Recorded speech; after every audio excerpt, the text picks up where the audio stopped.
The veil is thin, and something's breaking through. Beijing, 1995. On the edge of the city, the night was cold and the streets were nearly empty. A lone bus waited at the Yuanmingyuan terminus, bus 375, its final journey of the night. As the driver checked his watch, only a few passengers climbed aboard. An elderly woman clutching a shopping bag, a young man in a worn jacket, and a handful of others. The air inside was still, too still. At the next stop, the driver noticed two tall figures waiting under a broken streetlight. But as they stepped forward, there were three. The middle one hung limply between the others, face hidden, head tilted at an unnatural angle. The newcomers climbed aboard without a word. The air turned colder. The driver gripped the wheel tighter, eyes fixed ahead. No one spoke, except the old woman, who began glaring at the young man beside her.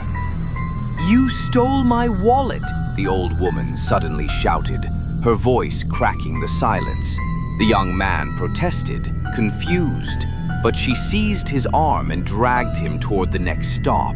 The driver barely slowed down before the two stepped off into the freezing dark. When morning came, bus 375 never arrived at its destination. No one saw it again. The police searched the route, every depot, every garage, nothing. 3 days later, miles away, a rusted bus was found floating in the Miaofeng Mountain Reservoir. Inside, 3 bodies, impossibly decayed, and a driver's seat soaked in something thick and dark. The old woman told the police she never lost her wallet. She only lied to save the young man. She had seen it.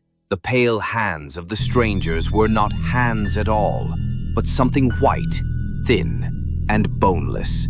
And so, bus 375 became a whisper in Beijing's night, a warning to those who travel too late, because sometimes the last passengers are not from this world. If you liked this story, like, subscribe, and hit the bell for more new weekly horrors. You've seen the glitch.